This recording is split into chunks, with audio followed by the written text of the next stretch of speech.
Hello అందరికీ welcome back to Anu KR blogs. నేను మీ అనురాధ.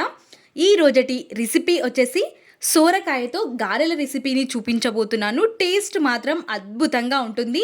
ఇలాంటి మరెన్నో రెసిపీస్ మీరే ముందుగా చూడాలి అనుకుంటే అను కేఆర్ బ్లాగ్స్ ఛానల్ని సబ్స్క్రైబ్ చేసుకొని సబ్స్క్రైబ్ పక్కన ఉన్న గంట సింబల్ని క్లిక్ చేయడం అస్సలు మర్చిపోవద్దు. ప్రాసెస్లోకి వెళ్ళిపోదాం. ముందుగా ఒక లేతగా ఉన్న సోరకాయని తీసేసుకొని ఈ విధంగా పైన తొక్కరంతా తీసేసుకొని పక్కనుంచుకోండి. మధ్యలోకి కట్ చేసుకొని ఈ విధంగా తురిమే గిన్నెని పెట్టేసుకొని సోరకాయ మొత్తాన్ని ఈ విధంగా తురుముకొని తీసుకోవాలి.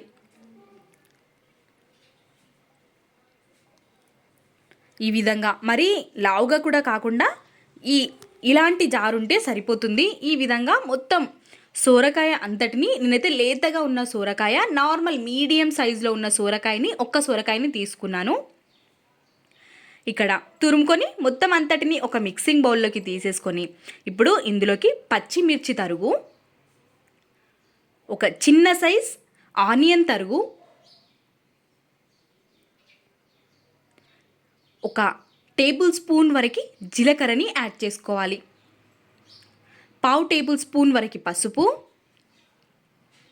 హాఫ్ టేబుల్ స్పూన్ వరకు అల్లం వెల్లుల్లి పేస్ట్, రుచికి సరిపడా ఉప్పుని కూడా యాడ్ చేసేసుకొని ఇప్పుడు మనం ఫ్రెష్గా ఉన్న కొత్తిమీరని ఈ విధంగా తరుక్కొని నీట్గా కడిగేసుకొని తీసుకోవాలి. ఇప్పుడు ఇందులోకి ఒక కప్పు వరకు బియ్యం పిండిని యాడ్ చేసుకోవాలి. 2 టేబుల్ స్పూన్స్ వరకు శనగపిండిని కూడా యాడ్ చేసుకుంటే టేస్ట్ చాలా బాగుంటుంది. వాటర్ వేయాల్సిన అవసరం లేదు. మీకు కావాలి అనుకుంటే ఇంకా పిండినే వేసుకొని కలుపుకోవాలి, కానీ వాటర్ అయితే అస్సలు వేయకూడదు. నాకు ఆ పిండి సరిపోలేదు కాబట్టి ఇంకొక కప్పు వరకు పిండిని యాడ్ చేసుకుంటున్నాను. 2 కప్పుల వరకు బియ్యం పిండిని యాడ్ చేసి 2 టేబుల్ స్పూన్స్ వరకు శనగపిండిని యాడ్ చేసుకుంటే చాలా బాగా వస్తాయి. ఇక్కడ చూస్తున్నారు కదా పిండి ముద్ద ఈ విధంగా అయిపోవాలి. మనకి ఈ విధంగా పిండి కలుపుకుంటే గారెలు చేసుకోవడం చాలా ఈజీ అయిపోతుంది. ఇప్పుడు ఈ పిండిలో నుంచి ఇలా విధంగా ముద్దలు ముద్దలుగా చేసేసుకొని అన్ని ముద్దల్ని కూడా ఒకేసారి మనం చేసేసుకోవచ్చు.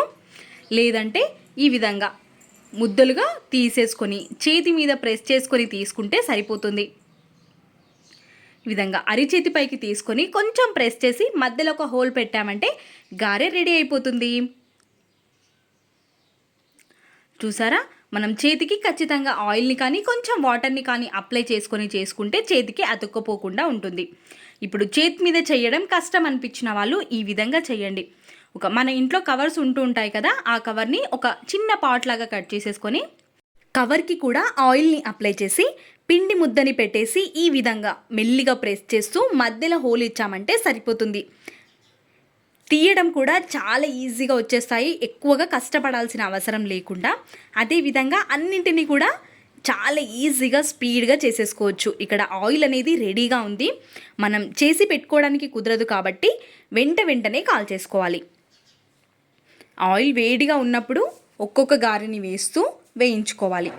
మీడియం ఫ్లేమ్లో పెట్టేసుకొని వేయించుకుంటే కరకరలాడుతూ చాలా టేస్టీగా వస్తాయి. మనం వేగిన వెంటనే తీసేస్తూ వేరేవి వేస్తూ కాల్చుకోవాలి.